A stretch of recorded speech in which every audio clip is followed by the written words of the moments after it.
বাইরে তোর মাইকটা ছুঁয়ে তুই আস্তে করে মুখ পেরে যাবি, তোর আর কাজ না, আয়োজক কমিটি করবো আদর্শ হাগাবার। খাইতে বসে দেখছো কেন তুমি? খাইতে বসে মোবাইল টিপার কথা, খাইতে বসে মোবাইল টিপার কথা না, খাওয়া একটা ইবাদত। ঠিক, হ্যাঁ খাওয়াটা কিন্তু ইবাদত। যদি খাইতে বসে মোবাইলে টিপে তাইলে কি বেয়াদবি হলো না? আদবের খিলাফ। খাওয়া দাওয়ার খাওয়া দাওয়া মানে খাওয়া দাওয়া একটা ইবাদত। সুন্নতের তরিকা বসে সুন্দর করে খাইয়ে দে শেষ, এইবার মোবাইলটা নেওয়ার কথা। তুমি এক হাত দিয়ে এরকম এই কি করে এরকম করবার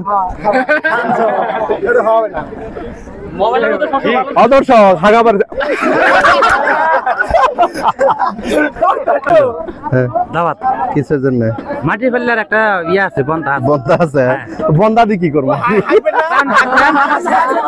আগে আগে বাদ দিছি, তোমরা খালি আগ করো, তোমরা খালি আগ করো। তুই নরম, আপনি বলবি কি প্লিজ আপনারা ধৈর্য সহকারে বসুন, দয়া করে কেউ নড়াচড়া করবেন না, সবাই ধৈর্য সহকারে নিজ নিজ অবস্থানে বসবেন, বিশৃঙ্খলা করবেন না, মা বোন আছে সবাই নিরাপদে থাকবেন, এগুলা বলবি তুই। তারপরেও যদি উচ্ছৃঙ্খল করে তাও তো রাগ করা যাবে না। কে করবে? তোর কাছ থেকে মাইকটা নিয়ে কমিটি বৃন্দ বলবে। আমি বারবার বলছি, তারপরও আপনারা শুনছেন না কেন? কমিটি বললো কমিটি, তুই বলার কে? তুই নরম সুরেই বলবি শুরু থেকে শেষ পর্যন্ত। যখন কন্ট্রোলের বাইরে যাবি, যখন দেখছি খেলা মারামারি কন্ট্রোলের বাইরে, তোর মাইকটা ছুঁয়ে তুই আস্তে করে মুখ পেরে যাবি, তোর আর কাজ না, আয়োজক কমিটি করবো। ও দি নিজের দায়িত্ব মানে মনে খেলা পুরা ওর, ও যেভাবে ভাষ্যকার বর্ণনা দিচ্ছে বোধ হয় খেলাটা ওর, বুঝতে পারছেন? আবার আবার ভিডিও করে প্রথম থেকে হয় নাই। হ্যাঁ ড্রোন পাইছিল। দর্শক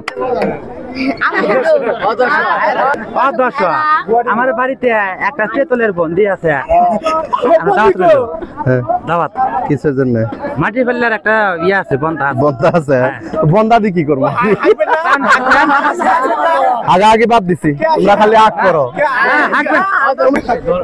যাই হোক, এখন কামারের চোর মাঠে খেলা অত্যন্ত চমৎকার একটা খেলা হয়েছে, খুবই উৎসব মুখর ছিল। দূর দূরান্ত থেকে ছোট বড় বা সবাই প্রেজেন্ট ছিল এবং মহিলারাও বেশ ছিল। তো এই যে এই মুহূর্তে বাংলাদেশে চলছে হচ্ছে পাট আর হচ্ছে ধান, এই দুটা মানে ধান পাট হচ্ছে কাটা আর ধান লাগানো, এই দুটা কাজে সবাই ব্যস্ত। তারপরেও যে এই যে ঘন্টা খানেক সময় বের করে এখানে এসেছিলেন এই যে হাজার হাজার মানুষ, সত্যি এটা কামারের চরের জন্য অত্যন্ত গর্বের বিষয়। এটা একটা ঐতিহ্য এবং এটা গর্ব আমি মনে করি এই কামারের চর অঞ্চলের মানুষের। এই গর্বটা আসলে সবাই অর্জন করতে পারে না। বাংলাদেশে শুধু বাংলাদেশ না, শুধুমাত্র চরাম খাওয়াতেই, এই চরাম খাওয়াতেই 34টা গ্রাম আছে। 34টা গ্রামের মধ্যে কয়টা গ্রাম আছে এরকম খেলা আয়োজন করতে পারে? কামারের চর সত্যি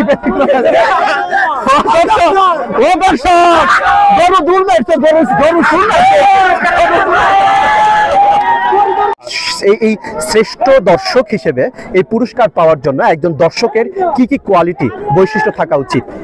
অবশ্যই মাঠে সেজে গুজে আসতে হবে, হাসি মুখে সবার সাথে সেলফি তুলতে হবে, আচ্ছা, এবং এই খেলার প্রচারণা বাড়াইতে হবে। আর আমি একটু ছন্দ কথা বলতে চাই যদি সুযোগ দেওয়া। আচ্ছা বলেন। আমি সব বিষয়ে নির্ভর করি মহান আল্লাহর উপর। এই মাঠে আমাকে নির্বাচিত করছে এই পশ্চিম কামারচরের কমিটি ভাইয়েরা সেরা দর্শক। আমি খুবই খুশি, আনন্দিত, সবাইকে শুভেচ্ছা জানাচ্ছি। ভবিষ্যতেও যেন কি কি রুলস ফলো করলে সেই ব্যক্তিটাও একজন সেরা দর্শক হিসেবে পুরস্কার পেতে পারে বলে আপনি মনে করেন? অবশ্যই তাকে নিয়মিত মাঠে আসতে হবে এবং খেলোয়াড়দের ছবি তুলতে হবে, রেফারির ছবি তুলতে হবে, কমিটিতে যারা মঞ্চে থাকেন তাদের ছবি তুলতে হবে এবং নিয়মিত সুন্দরভাবে পোস্ট দিতে হবে। এইগুলা কাজ করলেই আমি মনে করি সে সেরা দর্শক হিসাবে অবশ্যই নির্বাচিত। Thank you.